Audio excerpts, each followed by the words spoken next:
Hi, welcome back to my channel, Beautiful Minutia. If you're new here, my name is Tiffany, and today I'm doing the book acquiring tag. I was semi-recently tagged in this tag by Gloria Z. Thompson, but the original creator of this tag is Enter the Books, and I'll link both of their channels down below. This tag is basically just all about your habits in book purchases and all that kind of stuff. So let's go ahead and dive in. Question number one is, do you plan your book purchases ahead or impulse buy? Most of the books that I tend to purchase myself are thrifted. So those are all impulse buys. Like I have books that I'm like, oh, I would really like to have this book. And I do have an Amazon wish list. And when I get like money for gifts or whatever, then like the books on those Amazon wish lists and stuff, those are the books that I tend to go and purchase. So those ones are planned. But overall, a lot of my book purchases, especially the in-person ones, are all impulse buys. I do go out and buy books sometimes for buddy reads and stuff that I've planned, but a lot of times, more frequently anyway, my buddy reads are kind of planned around books that I already have on my shelves. Question number two is, how do you decide what books to buy? So I kind of just answered that.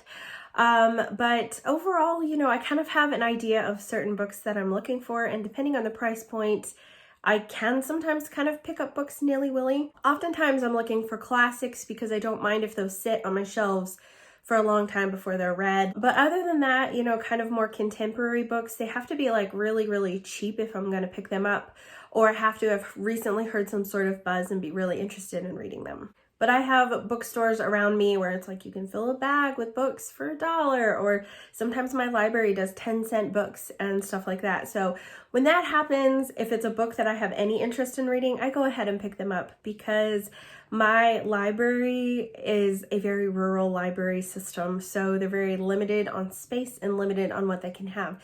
So if I see a book that I might be interested in reading at some point and it's under $1, I'll usually just pick it up. Question number three, what is your philosophy on where you shop? Online versus in person. I tend to like thrift in person and stuff, but when it comes to buying brand new books, a lot of times I buy those online.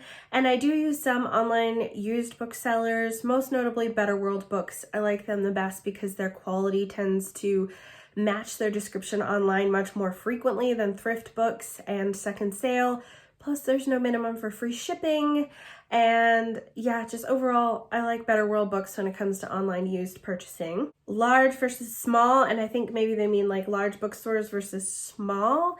I mean, I do like local bookstores, but oftentimes I will just wait until I can find it at a thrift store. So I don't know how much that applies to me. Physical, digital, or audio.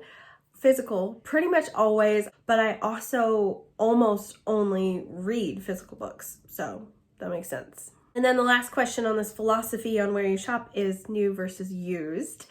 And I already said that, used. I love used books. I love old books that are pretty in particular, but just in general, I don't mind used books. I don't feel like it has to be new. Question number four is, what about little free libraries? What do you think of them? Have you used one? Why or why not? I love little free libraries. They're so fun. We only have like one in our area, and it's like not far from our house, but we're in the middle of nowhere, and it's like all the way like down far away, and it's kind of tucked away. And I wouldn't have even known it was there unless someone had told me. So I don't frequent it very often because the books in it don't rotate as much, because it's not like a heavily trafficked area.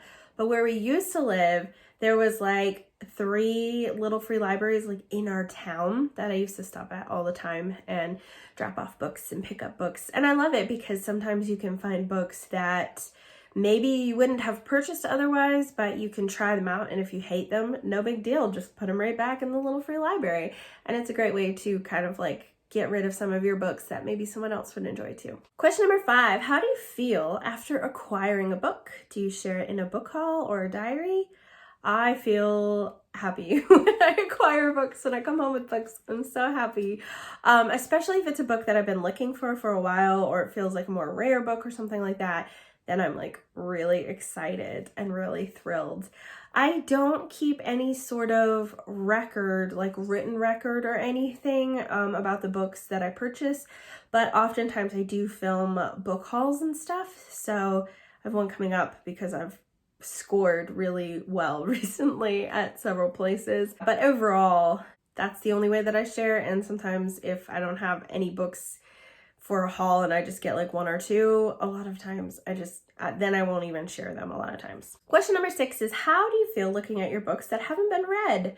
Does it matter if it's currently a lot or little amounts? So I have a lot of books that haven't been read, and it actually doesn't bother me at all because the shelves behind me, like over here, this is middle grade, but over here and then more over that way, are all classics. And so they're books that I feel like I'll get to at some point. They look nice on a shelf. And so it doesn't bother me at all whether or not I have read them, because I tend to pick up books from classic authors that I either have read or I'm interested in reading. And so it doesn't really bother me. The middle grade books, there's a lot of those that I haven't read, but my daughter has read a lot of them. And some of them are also for school and stuff coming up in the future because we homeschool.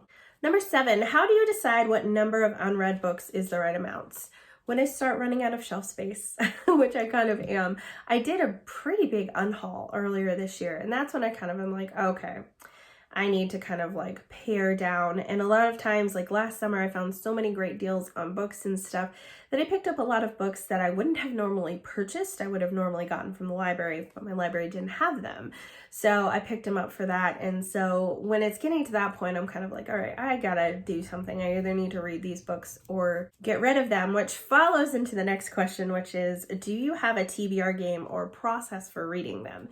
Normally, no, I don't, but I do this year. So, I mean, I do choose like a classics TBR. I've been doing that every year. And then also this year I have a nonfiction TBR. So those are 2 things that I'm doing to try to read books, but those are books that I would have read anyway. It's just kind of me choosing some books to prioritize. But this year, for the first time ever, I am doing the Read or Rid project, where I picked 24 books that I have to read by the end of the year. And if I haven't gotten to them, I have to get rid of them. And they're books that I wouldn't have picked up anytime soon. And most of those books I have had for a year or more. Some of them I've gotten a little more recently, but I was like, why? Why did I get this? Like, yeah, I'm kind of interested in reading it, but it's taking up a lot of shelf space. And so that is helping me prioritize. I'm doing decent on them so far. I think I've read like 6 books or something like that. And I've unhauled quite a few of the ones that I have read. I am utilizing the Read Your Bookshelf Challenge by Chantel Reads All Day and the Buzzwordathon by Books and Lala to try to choose books from that list, but sometimes I don't have any books from my Read or Read project list that fit into that prompt. And when that happens, that's okay. I just choose something else. But I'm trying to read 2 of those a month, which should get me through all 24 by the end of the year. But if it doesn't, that's okay. I've also been putting a big chunk of those books that aren't used in those prompts on the BookTube spin every quarter. But so far, I've only had 1 of those books chosen, and I didn't even read it. So that one's probably just gonna be gotten rid of. Question number 9 is, do you have a book buying problem? If so, what is the nature of it, and can it be adjusted? So, do I have a book buying problem? No, I don't. The problem is not that I have too many books. The problem is that I don't have enough bookshelves. And that is the only correct answer to this question. I'm sorry, that's it. It's the only correct answer. In all seriousness though, since most of the books that I buy are thrifted and most of them are under $1 each, I wouldn't consider that a book buying problem, even if I come home. Like, I think I went to a library book sale like last fall or something and came home with like 20 books and paid $2 for them. And so yeah, that's a lot of books to bring home, but it's not financially irresponsible. And I feel like that would be the only way that I would consider my book buying an actual problem, is if I was taking money I should be spending on bills or food or something and using it towards books, then I would be like, yeah, that's an issue. But I don't feel like I'm financially irresponsible with my book buying choices. So no, I don't think I need to adjust it. I've become a little more picky the past few months in what I bring home, just because I don't have a ton of extra room on my shelves right now.